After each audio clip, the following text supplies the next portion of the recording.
Hello family, Jai Shri Shyam. Welcome back to our new blog.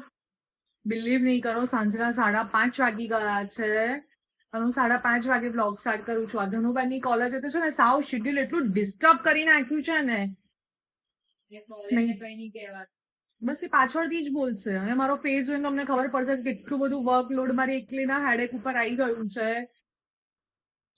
મૂકવા જવાનો time decided નથી, લેવા જવાનો ટાઈમ ડિસાઇડેડ નથી, એમાં મારા કોઈ કામનો ટાઈમ ડિસાઇડેડ નથી. હેડેક વાળી હું છું, બરાબર. હવે જઈને રોજ મસ્ત મ્યુઝિક એન્જોય કરે છે, ગેમ્સ રમે છે, કોલેજમાં જઈને ક્લબ એન્જોય કરે છે, મને કે હેડેક છે તંબુરાનું. સારું, બાય ધ વે છોડો, આ નવું કલેક્શન કેવું લાગ્યું મને કહેજો. આજે 8:30 વાગે રીલ્સ, સોરી 7:30 વાગે રીલ્સ અપલોડ થઈ જશે. રીલ્સને પણ એટલો જ પ્રેમ આપો જેટલે બ્લોગનો પ્રેમ આપો છો એમ. શેર કરો લોકો સાથે, ઓર્ડર કરો. નથી ગમતા કલેક્શન તો કમેન્ટ પણ કરો, તો આપણે કલેક્શન ચેન્જ કરીશું. બાય ધ વે ચોમાસું આવી ગયું છે અને હવે કપડાં ધોવાના, કપડાં સુકવવાના કોઈ ટાઈમ શેડ્યુલ અમારા સેટ થતા જ નથી. કામ કરતા રહીએ છીએ અને કામ વધતા રહે છે. ધનુબેન નું શું કહેવું છે આની ઉપર? એમ તારી પાસે કહેવા જેવું હોય છે. ઘર થોડું અસ્તવ્યસ્ત છે, પ્લીઝ ઇગ્નોર. કેમ કે ફોટોશૂટ, રીલ, બ્લોગ, એડિટ્સ આમાંથી અમને ઊંચા જ નથી આવતા, ફ્રી જ નથી થતા. અને એ સિવાય બહારના બધા વર્કલોડ્સ હોય છે, ઓર્ડર્સ ડિસ્પેચ કરવાનું હોય છે.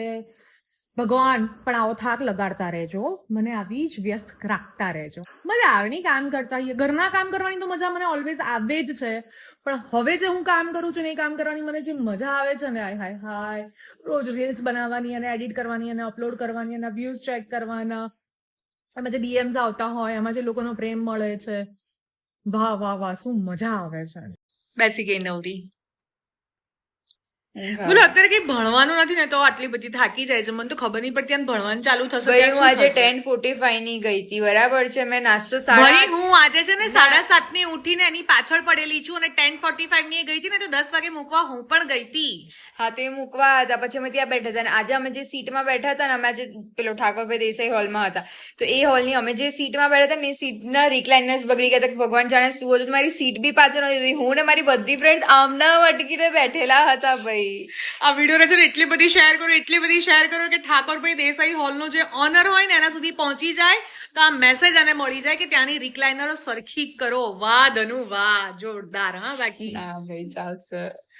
દેશ સુધારવાની સાઈડ તો સાઈડમાં, વાત તો સાઈડમાં રહી, આ ચેર સુધારવાની વાત આવી ગઈ. બોલો, આ આજની જનરેશનને છે ને શું કહેવું કઈ ખબર નથી પડતી. અહીંયા દેશ કેવો બિચારો રમઝણ થઈ ગયો છે. શું કેવું બાય ધ વે ધનુ તારું એની પર? રેવાદન કોન્ટ્રોવર્સી થઈ જશે. ના ના, હજી આપણો બ્લોગ એટલો ફેમસ નથી થયો. કોન્ટ્રોવર્સી થશે તો આપણે ગુજરાતીઓ લડી લઈશું. હે ના ભાઈ, જે થાય છે એવું ખરાબ થાય છે, ના થવું જોઈએ. થોડી સભ્યતા રાખ, થોડી સભ્યતા રાખ. યુથ એના માટે ફાઇટ કરી રહ્યું છે બિચારા. અમે અમારા જેવા માણસોને થોડા બક્ષી દો. જો કે મારું માનવું તો એવું છે કે સોરી, આ ફંબલને છે ને હું કટ તો નહીં જ કરું, તમારે સહન કરતા શીખી જવાનું હોય. કેમ કે મારા બ્લોગ્સમાં આવા તમારે શીખવું જોઈએ કે ફંબલ ના થાય. તો તમે કમેન્ટ કરશો તો હું શીખી ગાઈસ, જઈશ. હું એમને કમેન્ટ તો કરો, તો શીખી જઈશ. હું એમને શીખવાડતી હોઉં છું, પણ શું હા આવે એવું ના હોય. હું તમારા સારા માટે કહું છું. તમે એમને કહો કે એ ધનશ્રી જે કે એને માનવાનું. એમાં એકચ્યુઅલી એવું છે ને કે મને ખાલી બકબક સાંભળવાની ટેવ હતી, મને બકબક કરવાની ટેવ નથી. એમાં બ્લોગના કારણે મને આટલું બોલવા મળે છે, એટલીસ્ટ હું આટલું બોલી લઉં છું.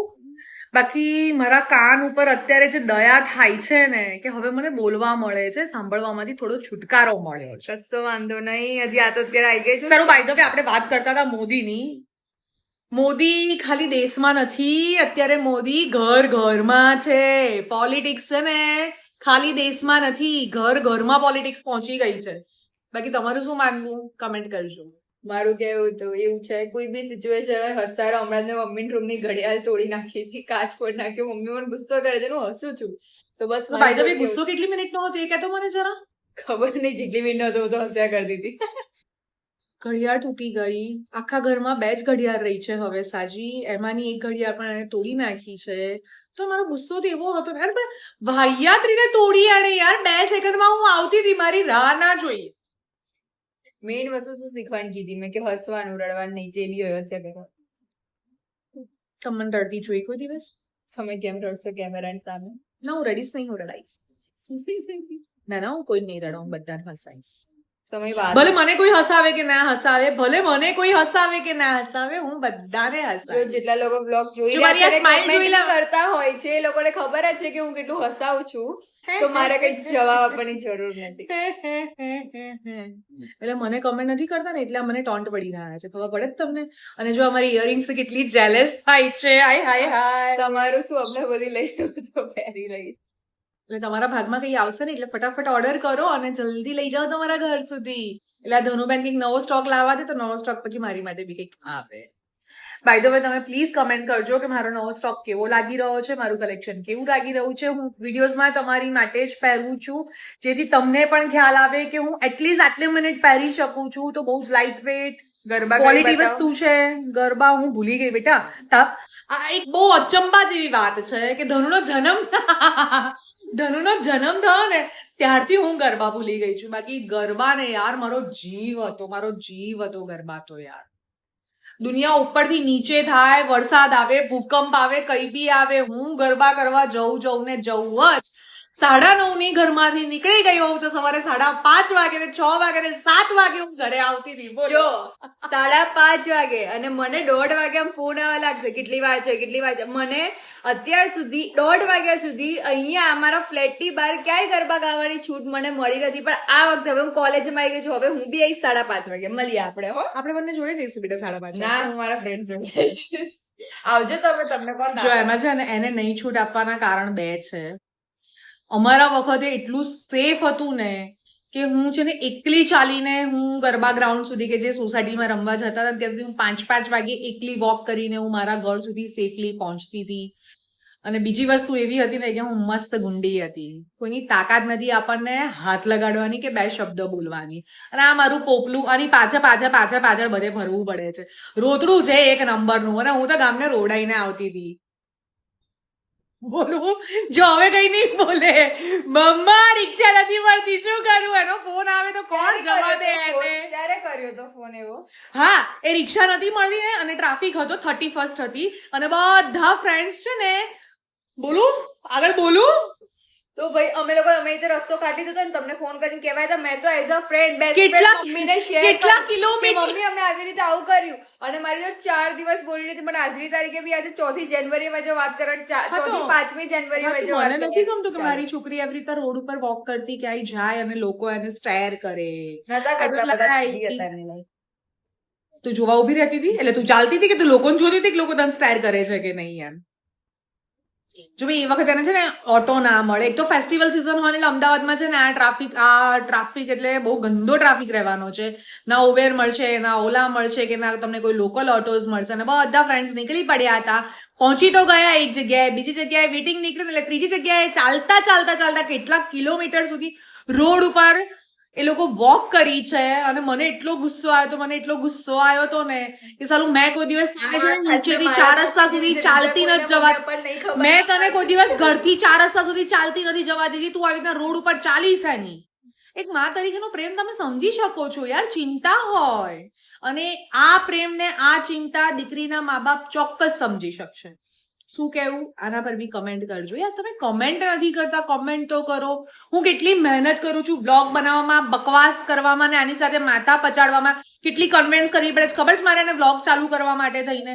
કેટલી મહેનત કરવી પડે છે. હાજી નાજી અને બોલાય કરવી પડે. બેટા મૂડ લાઈને એટલે લોકોને ખબર પડી જશે કે ઓરિજિનલ ધનુ શું છે. યાર આટલું ખોટું ભગવાન માથે રાખીને બોલો. સારું ચલો બાઈ હવે આપણે આની જોડે હવે બકવાસ બંધ કરીએ. હવે મારે છે ને આપણે કાલના બ્લોગ માટે વાત કરવી છે. કાલના બ્લોગમાં મેં લેડીઝને કોઈ કામ ધંધો કરવી જોઈએ ને એની સલાહ આપી છે. આ સલાહને પ્લીઝ લાઇટલી ના લેતા, કરજો. જે મનમાં આવે, જે આવે, આર્ટનું ફાવે, ડાન્સનું ફાવે, ટિફિન્સનું ફાવે, જે કામ ફાવે ને એ કામ દરેક વિમેન્સે કરવું જ જોઈએ. પ્લીઝ તમારી સેલ્ફને છે ને એટલી બધી લિમિટેડ ના બનાવી દેશો કે લોકો તમને છે ને બહુ હલકામાં આંકી નાખે. હું એવું નથી કહેતી કે કંઈક તકલીફ આવે ત્યારે જ કરવું જોઈએ, કંઈક જરૂર હોય તો જ કરવું જોઈએ. આ દુનિયા છે, અને આ દુનિયામાં ક્યારેય કોઈનું કંઈ જ નક્કી નથી કે ક્યારે એનો ચક્કર ફરી જશે અને એને કામ ફરી ચાલુ કરવું પડશે, એને અર્નિંગ ફરી ચાલુ કરવું પડશે. એના કરતાં બેટર છે એ દિવસ આવે ને ફરીથી ચાલુ કરવું ને એના કરતાં એ ચાલુ જ રહેતો કેટલી મજા આવે. શું કહેવું ધનુબેન તારું એની પર? બરાબર. આપણે ધનુને તો કહી જ દીધું છે બેટા 6 મહિનામાં છે ને તમે તમારું કામ ચાલુ કરી દેજો. એટલીસ્ટ તમે જે કેન્ટીનમાં 500 રૂપિયા વાપરીને આવો છો ને એ અર્ન કરતા તો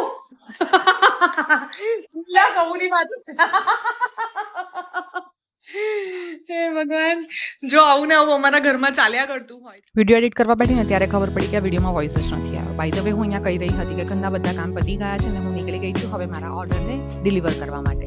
યસ, નજીકના એરિયાઓમાં હું હાથ જ ઓર્ડર ડિલિવર કરું છું અને હું ફેસ ટુ ફેસ જ રિવ્યૂ લઈ લઉં છું. તો કાલે મળીએ. જય શ્રી શ્યામ.